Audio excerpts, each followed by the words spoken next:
ఇక ఫస్ట్ వార్తకి ఇదే చూద్దాం. ఏదో వద్దు ఎందుకంటా ఉన్నా అంటే తెలంగాణ తెచ్చుకున్న తర్వాత 2 సార్లు అధికారంలో ఉన్న కేసీఆర్ మొన్న ఓడిపోతే మళ్ళా కేసీఆర్ని కోరుకుంటున్నారట ఈ తెలంగాణ సమాజం. మళ్ళా ఎవరో కాదు, కాంగ్రెస్ పార్టీ పెట్టినటువంటి ఒక పోల్లో ఒక ఓటింగ్ లెక్క ఎక్స్ అని ఒక వేదిక ఉంటుంది. చూడుర్రి, ట్విట్టర్ హ్యాండిల్ ఇది. తన అధికారిక ఎక్స్ ఖాతాలో కాంగ్రెస్ నిర్వహించిన పోల్ ఫలితం అంటూ ఇక ఇంతకంటే దౌర్భాగ్యం, ఇంతకంటే దారుణం, ఇంతకంటే ఇంకోటి ఏముండదు నాకు తెలిసి. ఈ మాత్రం దానికి వాళ్ళు పెట్టిన పోల్ ఏంటిదో తెలుసా మీకు? ప్రజాపాలన కావాలన్నా కేసీఆర్ది ఫామ్ హౌస్ పరిపాలన కావాలన్నా అని వీళ్ళు అడిగితే అందరూ ఏమనుకున్నారు తెలుసా? అబ్బాబాబాబా ఇక ఇది గ్రేట్ అబ్బా అనుకున్నారు. ఇగో ఇక్కడ చూడండి, తెలంగాణ కాంగ్రెస్ అఫీషియల్గా తెలంగాణ కాంగ్రెస్ పెట్టినటువంటి పోల్. ఈ పోల్లో ఏం పెట్టారో చూడుర్రి. తెలంగాణ రాష్ట్రంలో ప్రజలు ఎలాంటి పాలన కోరుకుంటున్నారు, ఎలాంటి పాలన కోరుకుంటున్నారు అని పెడితే కిందికి వస్తే ఫామ్ హౌస్ పాలన, ప్రజల వద్దకు పాలన. ఇక ప్రజల వద్దకు పాకాన్ని ఆగిపోయింది, లన దగ్గర రాక అక్కడ దాకా కూడా ఓట్లు వాళ్ళే. ప్రజల వద్దకు అనే దగ్గర ఆగిపోయినాయి ఓట్లు. ఇక ఈ ఫామ్ హౌస్ పాలనే కోరుకున్నారు. ఇన్ని గానం ఓట్లు వచ్చినాయి. ఓట్లు చూసిరా శాతం? ఇక్కడ ఓట్లు వేసిన వాళ్ళు ఎంతమంది తెలుసా? 92,551 ఓట్లు పడ్డాయి. ఆ పడ్డ దాంట్లో ఎక్కువ ఓట్లు అంటే 1,00,000 ఓట్లలోనే ఇంతమంది కేసీఆర్ పాలన కోరుకుంటారు. అది నువ్వు ఇంకా కేసీఆర్ పరిపాలన అని పెట్టుంటే ఇంకెన్ని పడేటి ఓట్లు.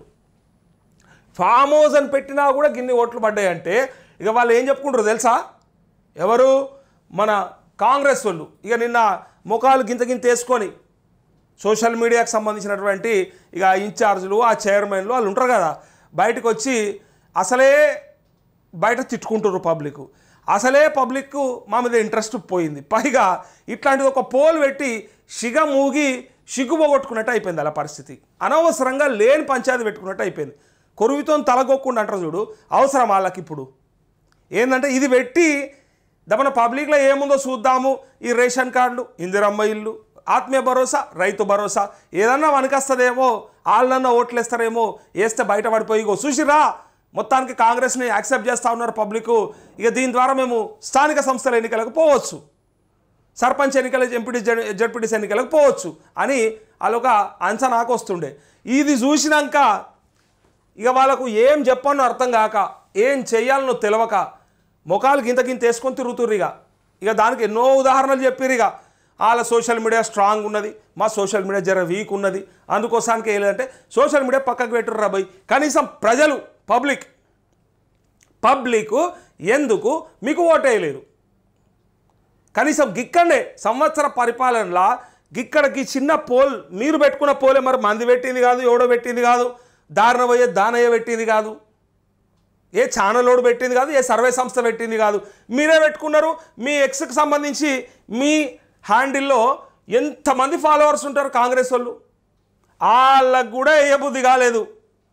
కాంగ్రెస్ వాళ్ళకు కూడా మీకు ఓటేయ బుద్ధి కాలేదంటే ఇక మీ ఫామ్ హౌస్ పరిపాలనే కోరుకుంటున్నారట.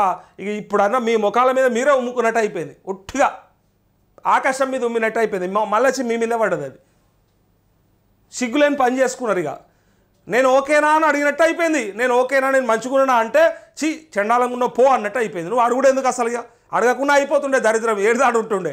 అడిగి మరీ తన్నించుకున్నట్టు ఉంది. అడిగి మరీ జరద అన్నవా నా ముఖం మీద అని తన్నించుకున్నట్టు అయిపోయింది ఇలా పరిస్థితి. ఇక దానికి సంబంధించిందే ఇలా వార్త. లేపి మరి వట్టికి కూడా కాదు, జరలేవు లేపి అన్నవా ఒకసారి అని ఆయనతో లేపి తన్నించుకున్నట్టు అయిపోయింది. ఈ పాలన మాకొద్దు, కేసీఆర్ పాలనే ముద్దు, ప్రజాపాలన, ఫామ్ హౌస్ పాలన ఏది కావాలంటూ వెటకారం. వాళ్ళు పెట్టిందే ఎటకారంగా పెట్టారు, వట్టి కూడా పెట్టలేరు, ఎటకారంగా పెట్టారు. ఎక్స్ వేదికగా ఓటింగ్ దిమ్మ తిరిగేలా సమాధానం ఇచ్చిన ప్రజలు, బయటపడిన ప్రభుత్వ వ్యతిరేకత, కామెంట్లలోనూ నిప్పులు. బాట్ ఫేక్ అకౌంట్లను రంగంలోకి దింపినా మారని ఫలితం. ఇంకా ఫేక్ అకౌంట్లు దింపి ఆ ఫేక్ అకౌంట్ల ద్వారా కూడా పోల్ పెట్టినా కూడా పనికి రాలే. అయినా అంతిమ తీర్పు కేసీఆర్ పాలనకే జైకొట్టిన జనం. రేవంత్ రెడ్డి పాలనకు వ్యతిరేకంగా ఓటేసిన 67% మంది. జాతీయ స్థాయిలో భారీ చర్చ, నష్ట నివారణకు నేతల పాట్లు. సోషల్ మీడియాలో తాము వీక్ అంటూ పీసీసీ చీఫ్ ముక్తాయింపు. మేము జర్ర వీక్ ఉన్నాం, బలం మందు తాగుర్రవి మంచి, ఏదైనా బలం మందు దొరుకుతుంది, ఏదైనా బలానికి మందు దొరుకుతాయి, ఆయుర్వేదిక్లో దొరుకుతాయి, హోమియోపతిలో దొరుకుతాయి, అల్లోపతిలో దొరుకుతాయి. టానిక్ సీసాలు తెచ్చుకొని మనిషితో తాగురి, బలం మందు తాగితే కనీసం బలం వస్తుంది. అది లేదు, ఇక వీక్ ఉన్నారట. ఆర్టీవీ ఇతర ఛానళ్ళ లైవ్ పోలింగ్లో ఇదే తరహా ఫలితం అంటూ ఒకవేళ ఇది తప్పేమో, ఇది ఏదన్నా జరిగిందేమో అని అనుకోకుండా ఆర్టీవీలో అట్లే ఈ వేరే లైవ్ ఛానల్స్లో అంటే కొన్ని ఛానల్స్లో లైవ్ పెడితే కూడా అంతా కేసీఆర్ కావాలని కోరుకుంటారట. కేసీఆర్కే జై కొడుతురట. ఏదో పాట ఉంది కదా, సారే రావాలంటున్నాడు అన్నట్టుగా మళ్ళీ సారే రావాలంటున్నదట తెలంగాణ సమాజం. ఇక మరి సార్ ఉన్నప్పుడు ఎంత ఉద్ధరించారు అనేది మీ అందరికీ ఎరక, మళ్ళీ ఇప్పుడు ఎంత ఉద్ధరిస్తారో చూద్దాం. కానీ కోరుకుంటురట మళ్ళా బాపే రావాలంటుర్రట. ఇక్కడ చూడరు, ఇక ఏడాదిలోనే తీవ్ర ప్రజా వ్యతిరేకత. ఇగో ఇది నేను సరే ఇది జోక్గా చెప్పినా సరే కానీ సీరియస్గా ఒక మ్యాటర్ చెప్తాను. నేను సీరియస్గా ఒక ముచ్చట ఏముండదు అంటే అసలు రేవంత్ రెడ్డి మీద ఎందుకు వ్యతిరేకత వచ్చింది అనేది అందరికి కూడా డౌట్ ఉన్నది. చాలామందికి అనుమానం ఉండదు, కొద్దిమందికి ఏమో క్లారిటీ ఉంది, కొద్దిమందికి డౌట్ ఉంది. కానీ ఆయన చేసిన 2-3 పనులను ఒక్కసారి నేను ఇక్కడ ఎక్స్ప్లెయిన్ చేస్తా, మీకు అర్థమైపోతుంది దేనివల్ల రేవంత్ రెడ్డి మీద వ్యతిరేకత వచ్చిందో. ఒకసారి నేను చూపిస్తా. ఇగో మనం కూడా పోల్ పెట్టినాం కదా, ఇప్పుడు మళ్ళీ పెట్టినావా? ఒరే అక్క ఎందుకన్నా ఆల్రెడీ సచ్చిన పాముని ఇంకా చంపేస్తావేంది నువ్వు కూడా? మా బాలన్నకు కూడా బాగా ఇష్టం ఉంది. వంశీ ఏంది వంశీ ఇది అవసరమా మనకు? ఆల్రెడీ చంపేస్తురు రేవంత్ రెడ్డిని అన్ని రకాలుగా. మళ్ళీ మీరు కూడా మామూలు కూడా పోలు పెట్టినట్టునే. ఇక ఓట్లు గుద్దుర్రు, ఇక అంగబెట్టి గుత్తరా ఎడ గుత్తరా గుద్దుండి. సరే ఇది ఒకటి పక్కకు పెడితే ఇదైతే చెప్తా. ఇగో రేవంత్ రెడ్డి నష్టం ఏమైందో నేను చెప్తా. అసలు ఈయన ముఖ్యమంత్రి కావడానికి సరే ఫస్ట్ వేరే పార్టీలకి వెళ్ళొచ్చిండు. ఆయన టార్గెట్ కూడా ముఖ్యమంత్రి అవడే ఉండే. ఈ ప్రజలను ఉద్ధరిద్దామనో తెలంగాణ సమాజాన్ని ఎక్కడికో తీసుకుపోదామనో అది కాదు. ఆయన టార్గెట్ ఇండివిజువల్ టార్గెట్. అది ఏదైనా ఉమ్మడి లక్ష్యం ఉంటేనేమో అది చేరువవడానికి దారులు ఉంటాయి. దాంతోపాటు అక్కడికి వెళ్ళిన తర్వాత కనీసం మనకు ఒక ఆలోచన ఉంటుంది, ఉమ్మడి లక్ష్యం చేరుకున్నాం కాబట్టి ఇప్పుడు మళ్ళీ దాన్ని ఎట్లా స్టడీ చేసుకుందాం, ఎట్లా డెవలప్ చేసుకుందాం అని ఉంటుంది. ఇది ఇండివిజువల్ గోల్ ఉండే.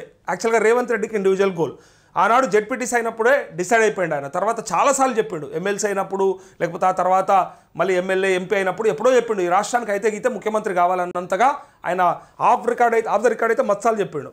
సో అలాంటి సందర్భంలో ఇక కొడితే పెద్దదే కుంభస్థలాన్ని కొట్టాలని డిసైడ్ అయిపోయాక ఆయన చేసిన తప్పిదం ఏంటిదంటే, ఒకటి ఎంచుకున్న మార్గం ఎన్ని పార్టీలు మారినా సరే, ఎంతమందిని తొక్కినా సరే, ఎంతమందిని ఎక్కినా సరే ఫైనల్గా నా టార్గెట్ నాకు ఇంపార్టెంట్ అనుకున్నాడు. సరే టార్గెట్ రీచ్ అవ్వడం అనుకున్నాడు. కాపీ కొట్టి నకలు కొట్టి రాసేటోడికి ఎట్లయితే ఉంటుందో చూడుర్రి, బాగా ఆలోచన చేయరు. నేను చెప్పేది అదే, రేవంత్ రెడ్డి వైఫల్యం చెప్తా ఉన్నా.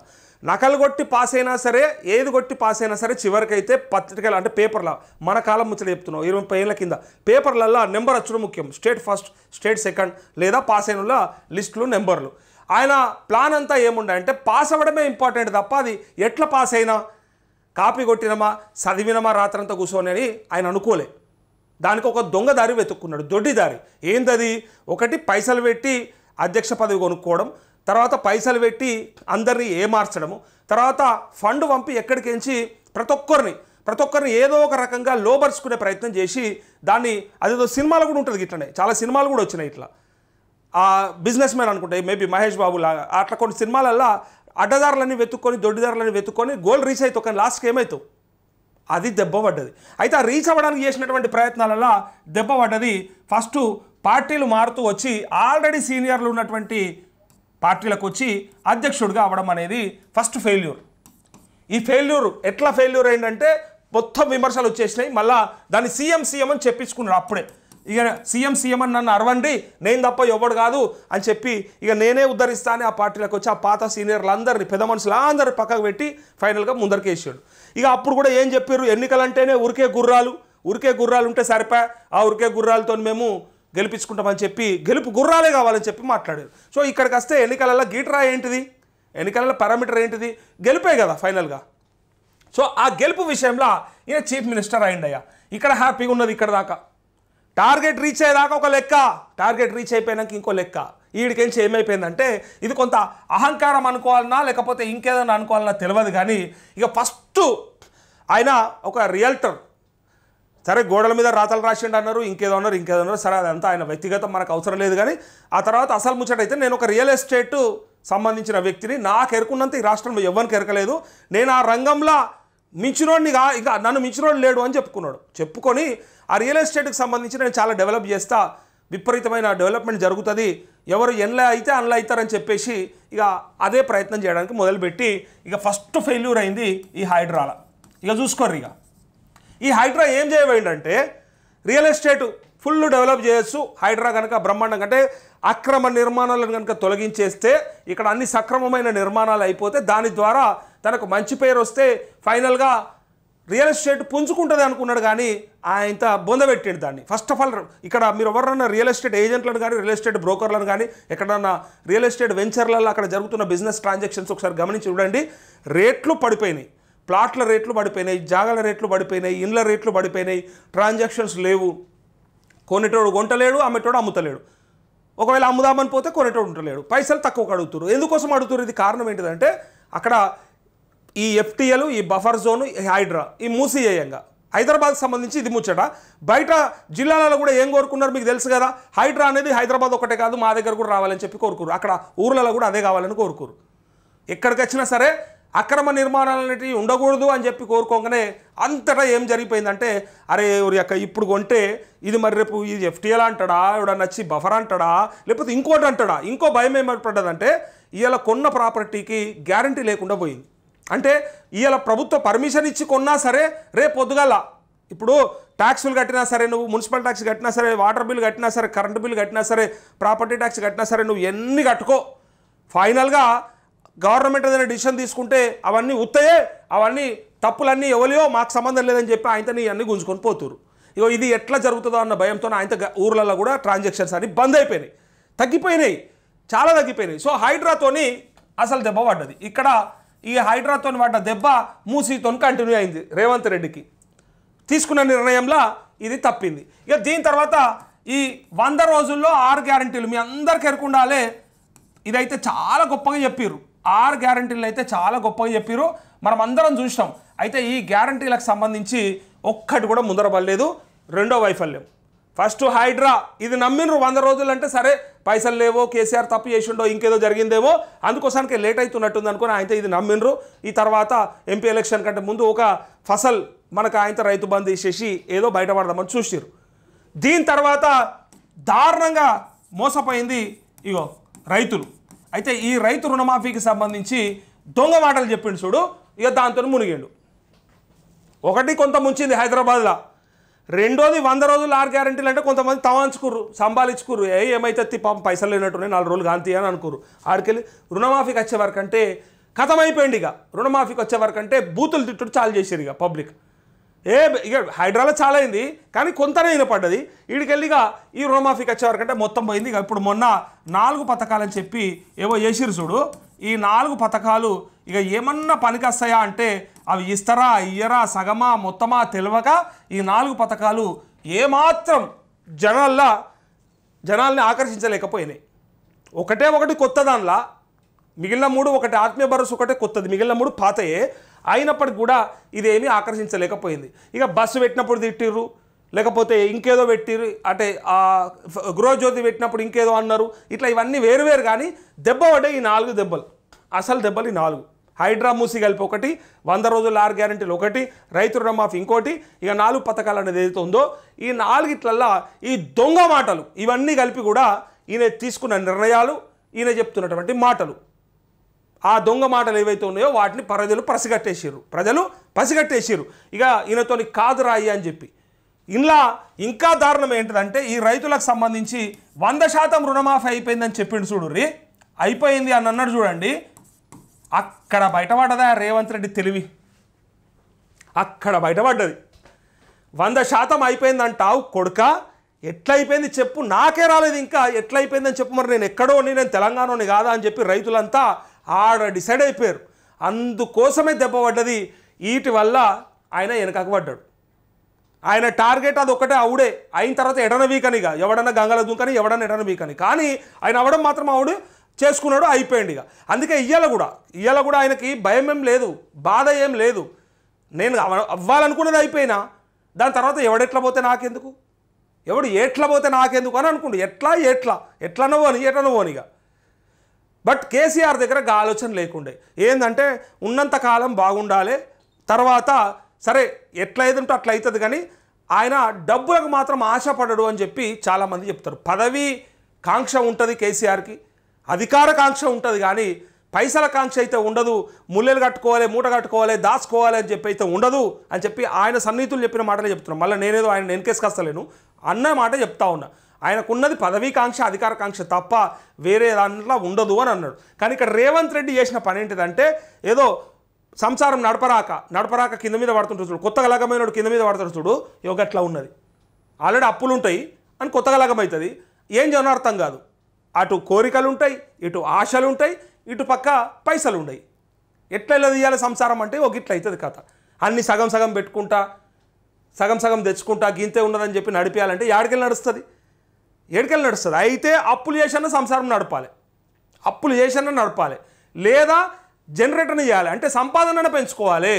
ఖర్చులు అయితే తగ్గించుకోలేవు కదా, ఎట్టి పరిస్థితుల్లో ఖర్చులు తగ్గాయి. మీరు కూడా మీ సొంతానికి కూడా యాడ్ చేసుకోరు. మీ ఇండ్లలో సంబంధించి మీ ఇండ్లలో కూడా ఏదైనా ఖర్చులు ఉంటే ఖర్చులు తగ్గించుకోవడం అనేది చాలా కష్టమవుతుంది. ఎంత తగ్గించినా, ఎంత సేవ్ చేసినా 100 రూపాయలు, 200 లేదా 1000 అంతే తప్ప ఎక్కువ సేవ్ అయ్యేది ఉండదు. కానీ ఖర్చే పెరుగుతూ ఉంటుంది. కాబట్టి అప్పుడు ఏం చేయాలి?